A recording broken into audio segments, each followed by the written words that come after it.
Spiritual ஜோதிடம் TV நேயர்களுக்கு astro KS ஐயங்காரின் பணிவான நமஸ்காரம். வார பலன் 16/9/2024 22/9/2024 வரலும் உண்டான வாரத்துக்கு என்னென்ன பலன்கள் மேஷம் முதல் மீனம் வரை அப்படின்றத இப்போ ஒன்று பார்க்கலாம். இந்த வாரத்தினுடைய கோல்சாரம்னு சொன்னோம்னா, ரிஷபத்தில் குரு, மிதுனத்தில் செவ்வாய், சிம்மத்தில் சூரியனும் புதனும், கன்னியில் சுக்கிரனும் கேதுவும், கும்பத்தில் சனி வக்கரகதியில், மீனத்தில் ராகு. இந்த வாரத்தில் அதிவேகமாக செல்லக்கூடிய சந்திர பகவான் இந்த வாரத்தில் சதய நட்சத்திரம் கும்பராசியிலிருந்து ஆரம்பித்து கிருத்திகா நட்சத்திரம் ரிஷபராசி வரலும் போகிறார். இந்த வாரத்தில் வரக்கூடிய மாற்றங்கள்னு பார்த்தேன்னா 17ஆம் தேதி 17/9/2024 அன்னைக்கு சிம்மத்திலிருந்து கன்னிக்கு சூரியன் போகிறார். சௌரமான மாதம், அதாவது மாதம் பிறக்கிறது புரட்டாசி மாதம், கன்னியா மாதம் பிறக்கிறது. அதை தவிர பார்த்தேனால் 19ஆம் தேதி 3ஆம் தேதி புரட்டாசி மாதம் 19/9/2024 அன்னைக்கு புதன் கன்னி ராசிக்கும், அதாவது மூல திரிகோண ஆட்சி உச்ச வீட்டை பெறார் புதன். சுக்கிரன்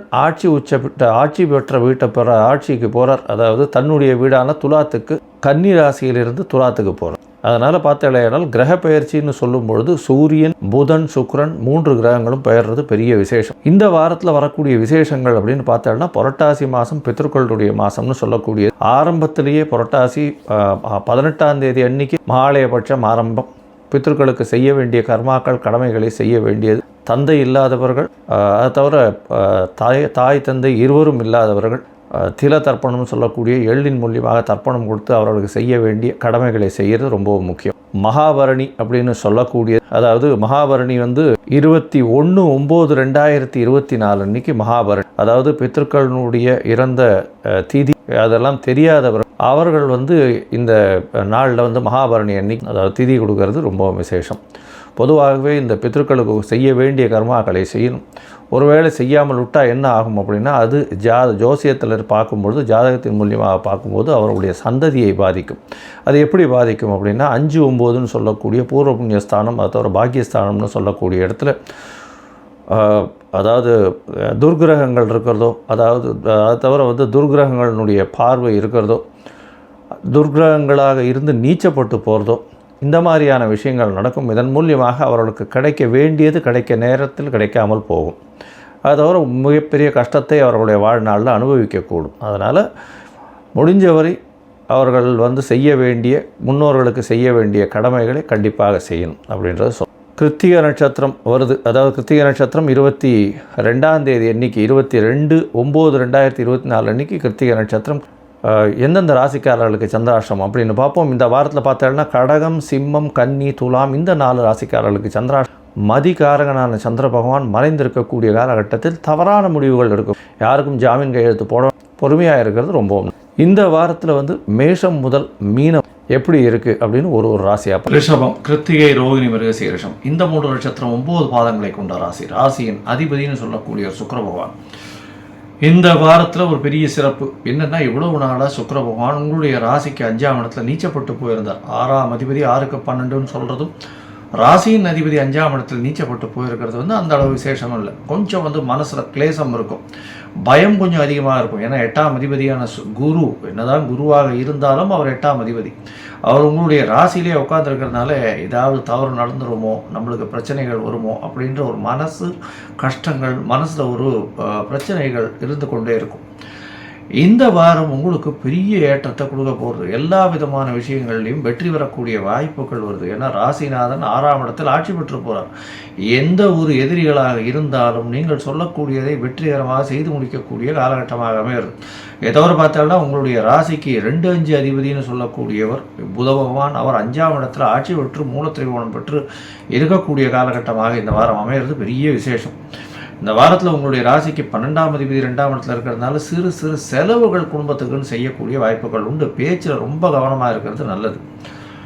உங்களுடைய ராசிக்கு 4ஆம் அதிபதியும் 5ஆம் இடத்துலேருந்து கேதுவோட சம்பந்தம், புதன் கேதுவோட சம்பந்தத்தில் இருக்கார். படிக்கக்கூடிய மாணவர்களுக்கெல்லாம் நல்ல ஒரு ஏற்றம், உங்களுக்கு புதிய பதவி புகழ் அந்தஸ்து கௌரவம்லாம் வரக்கூடிய காலகட்டம் இந்த வாரம் அமைய போகிறது. இந்த வாரத்தில் பார்த்தீங்களேனால் உங்களுடைய ராசிக்கு 10ஆம் இடத்துல சனி பகவான் வக்கரகதியில் இருக்கிறது பெரிய ஏற்றம். ஏன்னா வக்கரகதியிலேருந்து கொஞ்சம் கொஞ்சமாக நிவர்த்தி ஆக போகிறார். இப்போ உங்களுக்கு 9ஆம் மாதம் ஆயிடுத்து, இன்னொரு 1.5 மாதம் தான். அதுக்கு பிறகு வக்கரகதி நிவர்த்தி ஆகிடும். அதுக்கப்புறம் பெரிய ஏற்றம் கிடைக்கக்கூடிய காலகட்டமாக அமைய போகிறது. உங்களுடைய ராசிக்கு பார்த்தோம்னா இந்த வாரத்தில் உங்களுடைய ராசிக்கு 11ஆம் இடத்துல இருக்கக்கூடிய ராகு பகவான் பெரிய ஏற்றத்தை கொடுப்பார். வெளிநாடு வெளியூர் போகக்கூடிய பாக்கியத்தை கொடுக்கக்கூடிய வாய்ப்புகள் உண்டு. ஷார்ட் ட்ரிப் வெளிநாடு போயிட்டு வரக்கூடிய வாய்ப்புகள் நிச்சயமாக இருக்கும்.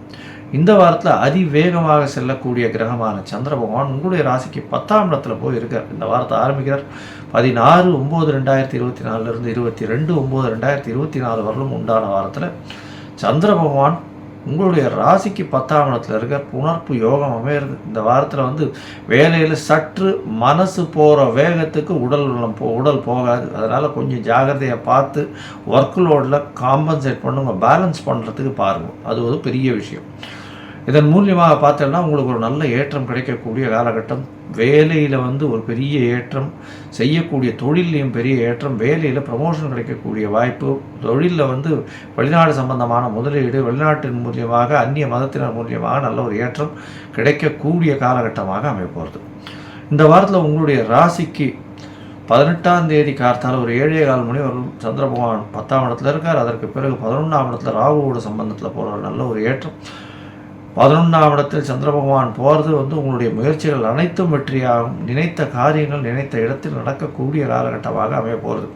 18ஆம் தேதியிலிருந்து 20ஆம் தேதி காலை ஒரு 9:30 மணி வரலும் இருக்கக்கூடிய காலகட்டம். இதனால் தாயின் உடல்நிலையில் நல்ல ஏற்றம் இருக்கும். முயற்சிகள் அனைத்தும் வெற்றி பெறும்.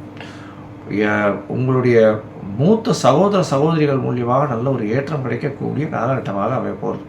உங்களுடைய ராசிக்கு 12ஆம் இடத்துல சந்திர பகவான் வரார். இது 18ஆம் தேதியிலிருந்து 20ஆம் தேதி மதியம் ஒரு 12:30 மணி வரலும் இருக்கக்கூடிய காலகட்டம் 12ஆம் இடத்துல. இதன் மூலியமாக பார்த்தோம்னா 3ஆம் அதிபதி 12ஆம் இடத்துல போய் இருக்கிறதுனால முயற்சிகளில் சிறு சிறு தடங்கள் வந்தாலும் அதற்கு பிறகு வெற்றி பெறும். 12ஆம் இடத்தில் சந்திர பகவான் இருக்கார். 3ஆம் அதிபதி வெளிநாடு போகணும்னு பார்த்துட்டு இருக்கிறவர்களுக்கு கண்டிப்பாக வெளிநாடு யோகம் கிடைக்கும். படிக்கக்கூடிய மாணவர்களுக்கு பெரிய ஏற்றம், தொழில் செல்வத்தில் பெரிய ஏற்றம் கிடைக்கக்கூடிய காலகட்டம். எதிர்பார்த்தவர் மூலியமாக நல்ல ஒரு ஏற்றம், பார்ட்னர்ஷிப்பில் நல்ல ஒரு ஏற்றம் இருக்கக்கூடிய காலகட்டம். உங்களுடைய ராசியிலேயே சந்திர பகவான் வரார். அதாவது 22ஆம் தேதியிலிருந்து 24ஆம் தேதி மாலை ஒரு 4-4:30 மணி வரலும் இருக்கார். இந்த காலகட்டத்தில் குரு சந்திர யோகம் அமையிறது, அதாவது கஜகேசரி யோகம்னு சொல்லுவோம், அது அமையிறது. இது ஒரு பெரிய ஏற்றத்தை கொடுக்கக்கூடிய காலகட்டம். நினைத்த காரியங்கள் எல்லாம் நடக்கக்கூடிய காலகட்டம். என்ன இப்படி சொல்கிறீங்க அப்படின்னா 3ஆம் அதிபதியும் 8ஆம் அதிபதியும் 2 மறைவு ஸ்தான அதிபதிகள் உங்களுடைய ராசியிலே சேர்ந்திருக்கிறதுனால எந்த காரியத்தை நீங்கள் நினைத்தாலும் அதில் வெற்றிகரமாக அடையக்கூடிய வாய்ப்புகள் நிச்சயமாக உண்டு. இந்த வாரத்தில் பார்த்தாலேயானால் கலைத்துறையில் இருக்கிறவா, அதை தவிர இந்த வாரத்தில் இந்த வளையல் இந்த மாதிரியான ஃபேன்சி ஸ்டோர் வச்சுருக்கிறவங்க, வெள்ளை நிற ஆடை, கார்மெண்ட் இண்டஸ்ட்ரி, அதை தவிர பால் பதனிடும் தொழில், இதிலெல்லாம் இருக்கிறவாளுக்கு பெரிய ஏற்றம் கிடைக்கக்கூடிய காலகட்டமாக அமையுது. இந்த வாரத்தில் பித்தர்களுக்கு உண்டான கர்மாக்களை பண்ணுறது ரொம்ப முக்கியம். அதை தவிர பார்த்தீங்கன்னா இந்த வாரம் ஸ்ரீரங்கம் போயிட்டு வாங்க. ஸ்ரீரங்கத்தில் அம்மா மண்டபத்தில் போய் குளிச்சுட்டு வாங்க. அது ஒரு நல்ல ஒரு ஏற்றத்தையும் மாற்றத்தையும் உங்களுடைய வாழ்வில் நிச்சயமாக கொடுக்கும்.